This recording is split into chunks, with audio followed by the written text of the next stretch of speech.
Everyone, एक बार फिर से आप सभी का स्वागत है हमारे channel physics elimination by Shivansh में। तो आपकी जानकारी के लिए बता दूं, यहाँ पे क्लास 12 की फिजिक्स चल रही है और अभी तक हमने इलेक्ट्रिक चार्जेस एंड फील्ड्स के काफ़ी टॉपिक कवर कर लिए हैं। आज का topic a dipole in a uniform external electric field का है।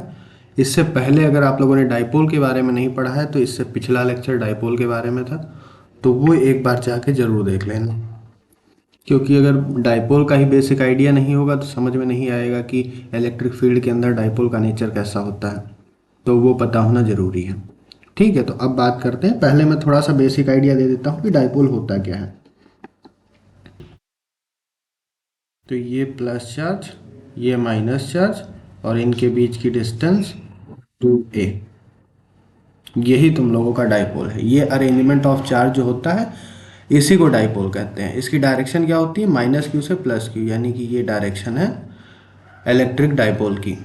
ये अगर नहीं समझ में आ रहा है तो पिछला वीडियो एक बार देख लेना। अब डाइपोल मूवमेंट का ये मैग्नीट्यूड होता है P is equals to q into d. D क्या है? इनके बीच की डिस्टेंस, जो यहाँ पे मैंने 2a लिखी हुई है। और क्यू क्या है? Magnitude of charge, magnitude of charge.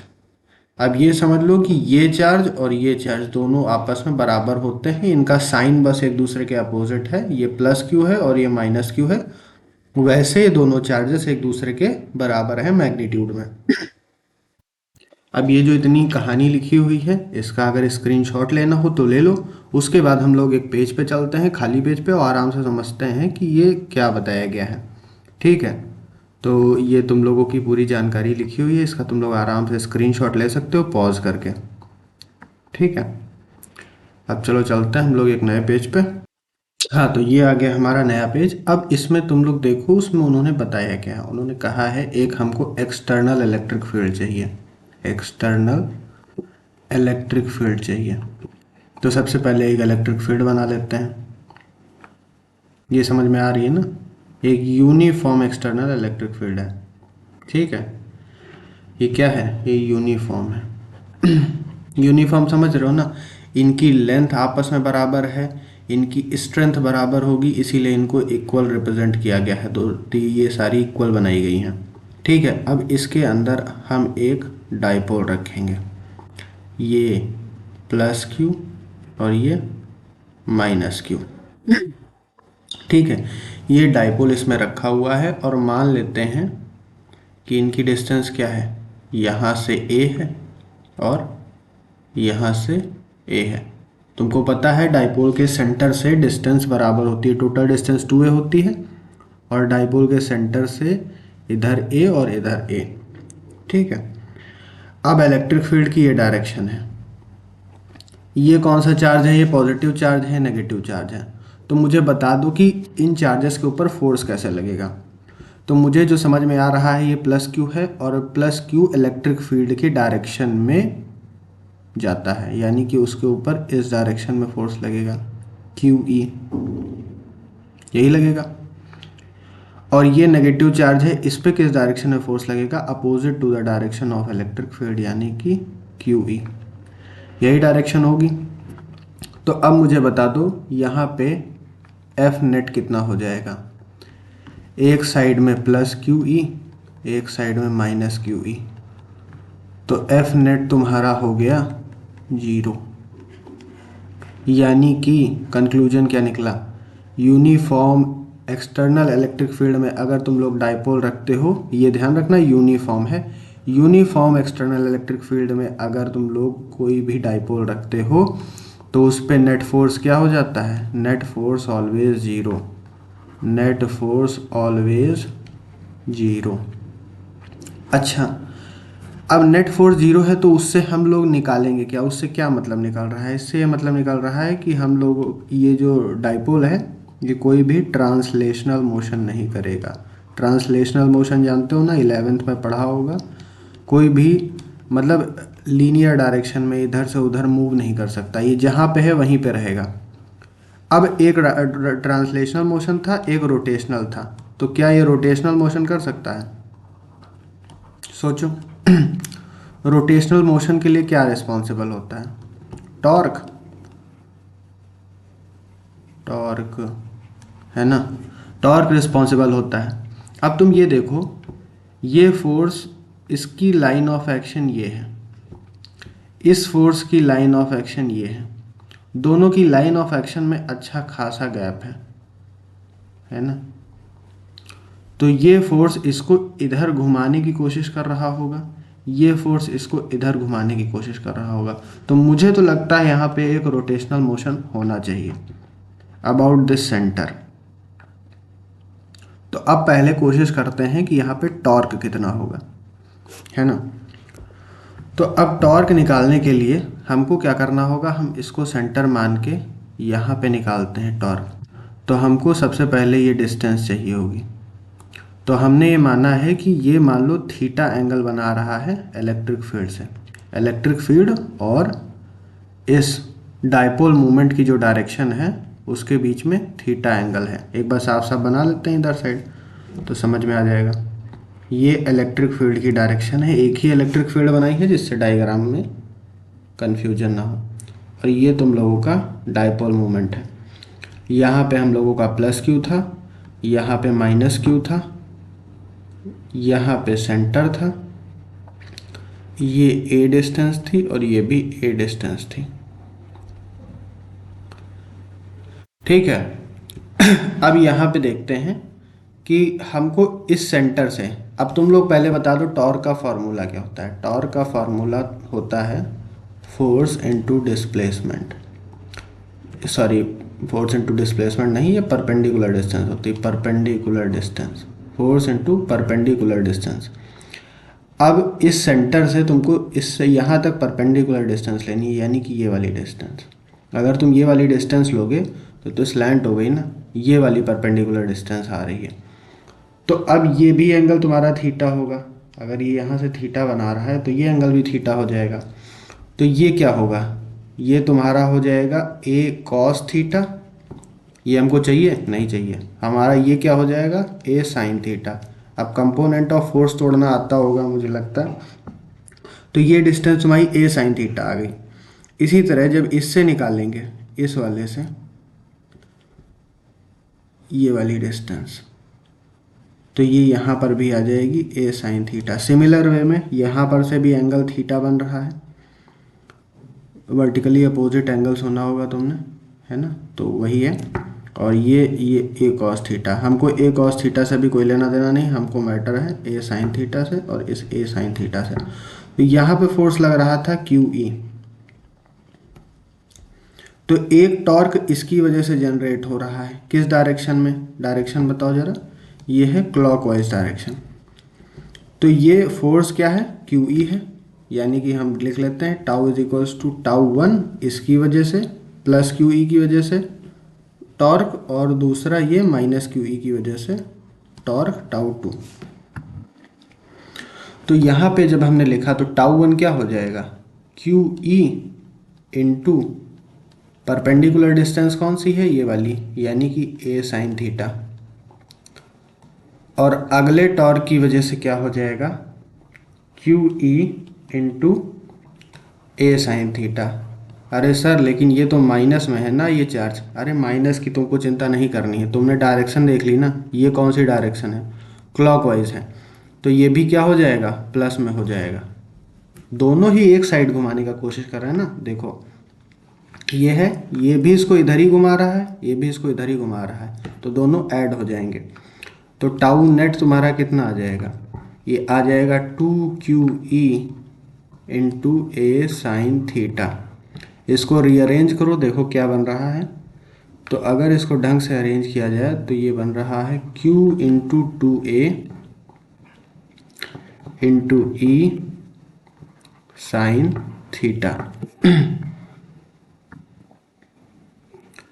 और ये क्या होता है, पिछली बार पढ़ाया था, नहीं पढ़ा तो फिर से बोल रहा हूँ, देख लो जाके, वरना समझ में नहीं आएगा। ये है तुम्हारा dipole movement into E into sine theta.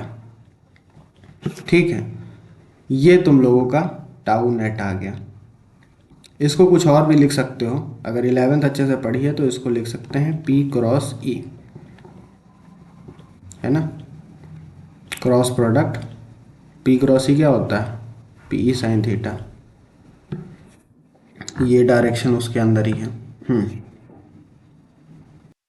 तो अब कंक्लूजन क्या पता चला कि अगर कोई यूनिफॉर्म एक्सटर्नल इलेक्ट्रिक फील्ड है, उसमें अगर एक डाइपोल डाइपोल रखा हुआ है +q -q, तो उस पे एफ नेट नहीं लगेगा, एफ नेट ज़ीरो हो जाएगा। यानी कि क्या, ट्रांसलेशनल मोशन नहीं होगा।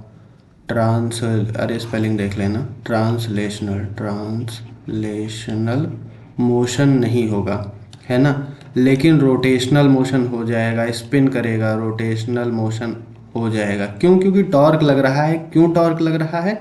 क्योंकि इनकी क्या कहेंगे, लाइन ऑफ एक्शन डिफरेंट है। अगर ऐसे नहीं समझ में आ रहा है तो एक डब्बा लेना, ठीक है, एक्सपेरिमेंट करके देखो। एक तुम इधर से फोर्स लगाना, यहाँ पे एक रस्सी बांधना उसमें, और इधर साइड तुम एक फोर्स लगाना, और एक तुम इधर साइड लगाना, किसी अपने दोस्त को बुला के इधर से फोर्स लगाना। तब देखना ये इधर घूमने की कोशिश करेगा और ये इधर घूमने की कोशिश करेगा। इसमें कोई इधर साइड या इधर साइड मोशन नहीं होगा, ये सिर्फ रोटेट करने की टेंडेंसी रखता है ना। समझ रहे हो ना बात को, क्या हो रहा है? देखो, इलेक्ट्रिक फील्ड बस ये चाहती है कि ये जो इलेक्ट्रिक डाइपोल है वो उसकी डायरेक्शन में आ जाए। डायरेक्शन का मैटर समझ रहे हो? मतलब कि ये डाइपोल मूवमेंट का डायरेक्शन क्या है? डाइपोल मूवमेंट का डायरेक्शन बताया है, ये है डाइपोल मूवमेंट का डायरेक्शन, -q से +q की तरफ। ये इधर साइड को इंक्लाइंड है, थीटा एंगल पे है। अब इलेक्ट्रिक फील्ड क्या चाहती है? घूम के इसकी डायरेक्शन में आ जाए, बस इतना सा करना है और कुछ नहीं। इलेक्ट्रिक फील्ड की परम इच्छा है कि डाइपोल उसके साथ अलाइन हो जाए। अभी समझ में आएगा कैसे हो रहा है। देखो, तुम ये बताओ कि ये जो टॉर्क है, टॉर्क मैक्सिमम कब होगा? टॉर्क मैक्सिमम कब होगा? कंडीशन रखना जानते हो? नहीं जानते हो तो देख लो। तो टाउ मैक्सिमम चाहिए हमको। टाउ मैक्सिमम के लिए हमको ये जो पी ई साइन थीटा है, इसको मैक्सिमम होना पड़ेगा। तो P E sine theta maximum कब होगा? जब साइन थीटा मैक्सिमम होगा। साइन थीटा मैक्सिमम कब होता है? 1 पे। भाई साइन थीटा की मैक्सिमम वैल्यू कितनी जाती है? +1, है ना, यही तो जाती है।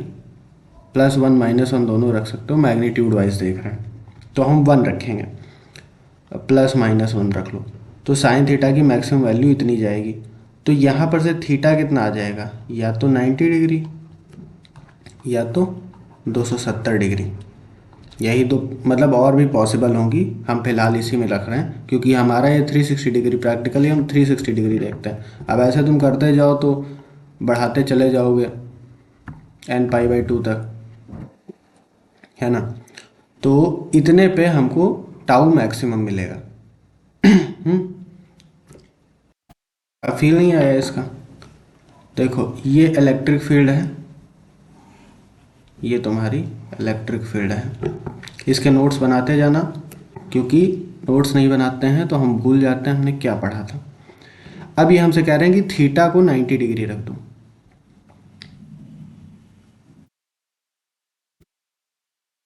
ये -q, ये +q, यहाँ पे हमारा थीटा हो गया 90 डिग्री। अब ये बताओ, सॉरी ये +q था, इलेक्ट्रिक फील्ड की डायरेक्शन ये है और डाइपोल मूवमेंट की डायरेक्शन ये है, ठीक है, दोनों आपस में 90 डिग्री है। अब इस पे जो फोर्स लगेगा वो इस डायरेक्शन में लगेगा और इस पे जो फोर्स लगेगा वो इस डायरेक्शन में लगेगा। और इनका कहना है कि इस टाइम पे जो फोर्स लगेगा वो मैक्सिमम होगा, है ना। फोर्स क्या मतलब, जो टॉर्क लगेगा। क्यों मैक्सिमम होगा? देखो, इसका भी रीज़न है। अगर मान लो इसको मैं ऐसे बेंड कर देता हूँ, किसी और कलर से बनाते हैं वरना समझ में नहीं आएगा। इसको मैं ऐसे बेंड कर रहा हूँ, ठीक है। अब तुम देखो कि फोर्स इस पे भी क्यू ई ही लग रहा है, इस पे भी क्यू ई लग रहा है। फोर्स की तो टेंशन नहीं लेनी है, वो कैंसिल ही होना है चाहे जहाँ से लगे।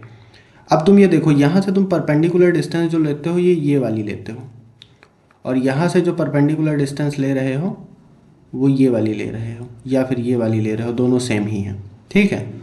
तो ये डिस्टेंस तुम्हारी मान लेते हैं x है। और जब तुम्हारा डाइपोल मूवमेंट 90 डिग्री बनाता है इलेक्ट्रिक फील्ड से, तो तुम ये वाली डिस्टेंस लेते हो, कौन सी, ये वाली ले रहे हो, ये वाली ले रहे हो। अब मुझे ये बताओ, ये वाली डिस्टेंस बड़ी है या ये वाली बड़ी है? ऑफ कोर्स ये जो y जिसको मान के चल रहे हो, तो y तुम्हारी बड़ी होगी x है। अगर तुम्हारी डिस्टेंस बड़ी हो गई, डिस्टेंस अगर तुम्हारी बड़ी हो गई तो क्या टॉर्क की वैल्यू बढ़ जाएगी? देखो परपेंडिकुलर डिस्टेंस आ रही है ना यहाँ पे, कहाँ था, q इंटू टू ए, ये परपेंडिकुलर डिस्टेंस आ रही है, मतलब टू ए साइन थीटा ले रहे थे। अब थीटा की वैल्यू बढ़ेगी तो ए साइन थीटा की वैल्यू बढ़ेगी, यानी परपेंडिकुलर डिस्टेंस बढ़ गई, तो इस वजह से टाउ तुम्हारा यहाँ पे मैक्सिमम हो जाएगा। ठीक है, नंबर एक चीज़, यहाँ पे हमारा टॉर्क मैक्सिमम होता है। अब जो दूसरी चीज़ की बात होती है कि टॉर्क मिनिमम कब होगा, टॉर्क मिनिमम, ये वो कंडीशन है जहाँ पे एफ नेट भी जीरो है और तुम्हारा टाउ नेट भी जीरो हो जाएगा। ठीक है, तो इसका भी निकाल लेते हैं। टाउ नेट जीरो कब होगा, हमारा फॉर्मूला क्या है, पी ई साइन थीटा। जब साइन थीटा मिनिमम हो जाएगा तो टाउ भी मिनिमम हो जाएगा। तो साइन थीटा मिनिमम क्या होता है, साइन थीटा मिनिमम होता है जीरो। मैग्नीट्यूड वाइज बात हो रही है यहाँ पे, प्लस माइनस साइन लेके मत चलना, क्योंकि वो भी तो फोर्स है ना यार, मतलब टॉर्क लग तो रहा है, चाहे उल्टी डायरेक्शन में लगे चाहे सीधी डायरेक्शन में लगे, अल्टीमेटली लग रहा है। तो यहाँ पे तुम लोग मैग्नीट्यूड मैथमेटिक्स वाली कैलकुलेशन लेके मत चलना, ये फिजिक्स है, यहाँ पे प्रैक्टिकल चीज़ें देखी जाती हैं। तो यहाँ पे साइन थीटा तुम्हारा जीरो हो रहा है। साइन थीटा जीरो कब होता है, theta is equals to 0 degree पे, सही बोल रहा हूँ ना, थीटा इक्वल टू 0 डिग्री पे। हाँ, तो तुम्हारा यहाँ पे टाउ मिन क्या हो जाएगा, टाउ मिन भी जीरो हो जाएगा।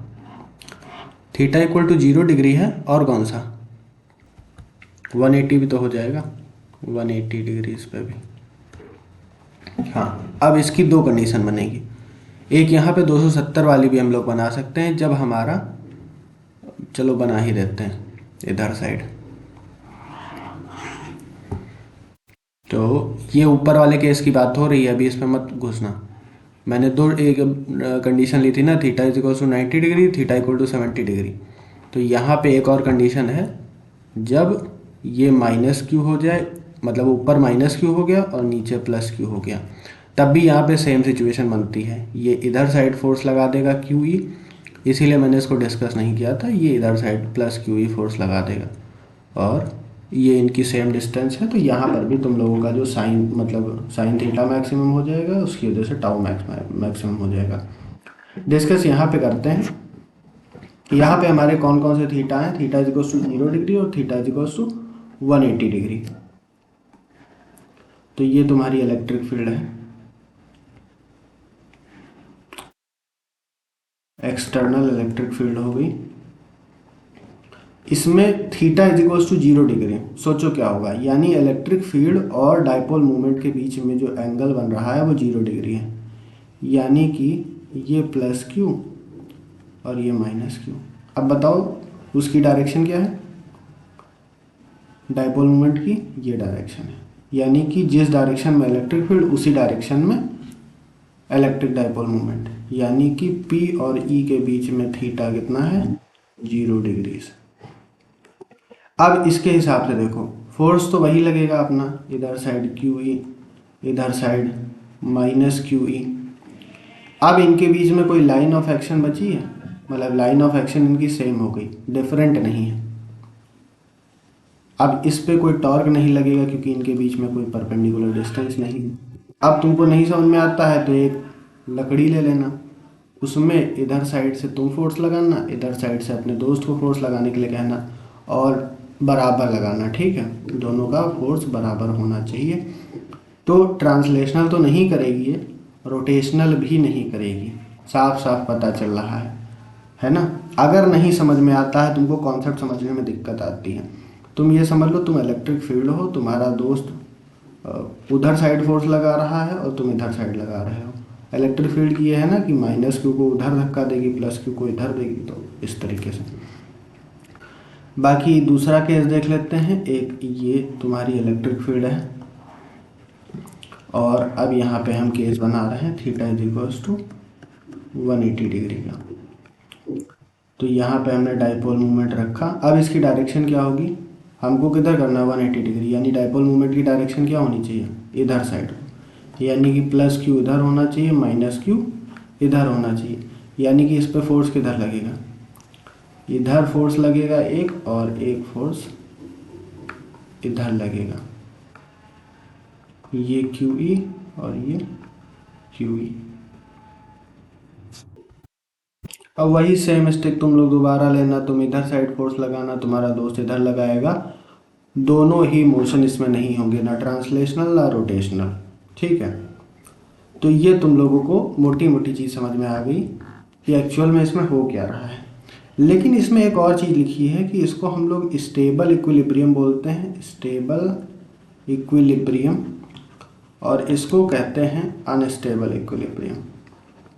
अब ये दोनों क्या चीज़ होते हैं, तो देखो स्टेबल इक्विलिब्रियम वो इक्विलिब्रियम है जहाँ पर बॉडी हो और उसको तुम छोटा सा स्लाइटली डिस्प्लेसमेंट दो और वापस से उसी पोजीशन में आ जाए। यानी कि 11th क्लास अगर तुमने पढ़ी होगी तो इसको एग्जाम्पल से समझाया गया है, बाउल का एग्जाम्पल लेके। तो यहाँ पे कुछ इस तरीके से, तो यहाँ पे अगर तुम्हारी एक बॉल रखी हुई है और इसको तुम इधर साइड फोर्स लगाते हो तो ये यहाँ पे जाएगी, उसके बाद वापस यहीं पे आ जाएगी, तो इसको कहेंगे स्टेबल इक्विलिब्रियम। और यहाँ पे एक बॉल रखी हुई है, तो रुकी तो ये यहाँ पर भी है, लेकिन अगर तुम इसमें स्लाइटली एक फोर्स लगाओगे तो ये नीचे ही चली जाएगी, ये वापस यहाँ पे नहीं आएगी, तो ये होता है अनस्टेबल इक्विलिब्रियम। तो यहाँ पे सर ऐसा क्या है, तो देखो इसको समझने के लिए एक बढ़िया सा डायग्राम बनाते हैं और दोनों को समझते हैं। कलर डिफरेंट ले लेते हैं। हाँ, तो ये तुम लोगों का नॉर्मल था, यानी कि प्लस क्यू इधर था, ये माइनस क्यू था। ये हम कौन सा केस ले रहे हैं, theta is equals to 0 degree वाला।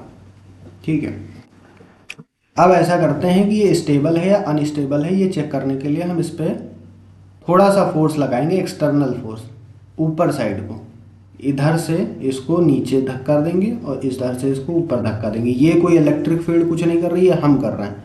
ठीक है, तो हमने इसको ऊपर धक्का दिया और इस वाले पार्ट को नीचे धक्का दिया, तो इसको कुछ हमने कर दिया ऐसे। ये हमारा पुराना केस बन चुका है, ये ऐसे हो गया, कहाँ गया, हाँ, ये कुछ ऐसा केस बन गया। अब जब ये ऐसा बन चुका है तब इस पे फोर्स कैसा लगेगा, यहाँ पे प्लस क्यू आ चुका है, यहाँ पे माइनस क्यू आ चुका है, और प्लस क्यू पे इस डायरेक्शन में फोर्स लग रहा है क्यू ई, और माइनस क्यू पे इधर फोर्स लग रहा है माइनस क्यू ई। अब देखो ये जो डायरेक्शन है तुम्हारी यहाँ पे, ये इसको इधर साइड धक्का देने की कोशिश कर रही है, यानी कि वापस प्लस क्यू से इस स्टेट पे आना चाह रहा है, यहाँ पर इस जगह से यहाँ पे आना चाह रहा है। और ये जो तुम्हारा ये वाला है, ये यहाँ से वापस यहाँ पे आना चाह रहा है, क्योंकि ये इधर साइड धक्का दे रहा है। ये भी क्लॉकवाइज घूमने की कोशिश कर रहा है, ये भी क्लॉकवाइज घूमने की कोशिश कर रहा है, और ये भी क्लॉकवाइज घूमने की कोशिश कर रहा है, वापस अपनी ये मीन पोजीशन पे आना चाहते हैं जहाँ पे ये थे। तो इससे हमको क्या पता चलता है कि ये है स्टेबल इक्विलिब्रियम। अब यहीं पे दूसरा वाला डिस्कस कर लेते हैं। दूसरे वाले को अगर हम बनाएं, theta is equals to 180 degree के लिए,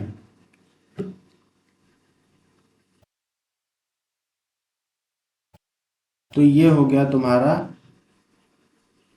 प्लस क्यू और ये हो गया माइनस क्यू, है ना।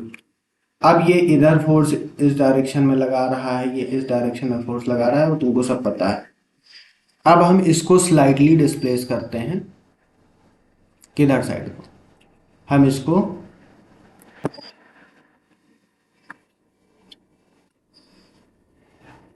एक सेकेंड, हाँ, तो हम इसको क्या कर रहे हैं, एक स्लाइड डिस्प्लेसमेंट दे रहे हैं, इसको ऊपर की साइड और इसको नीचे की साइड। तो ये कुछ डाइपोल इस तरीके का हो जाएगा। अब ये डाइपोल इस तरीके का हो गया, तो इस पे किस डायरेक्शन में फोर्स लगेगा, इसमें लगेगा इधर क्यू ई, नहीं नहीं, इधर का क्यों लगेगा? तुम लोग भी बताते नहीं हो, किधर फोर्स लगेगा बताओ।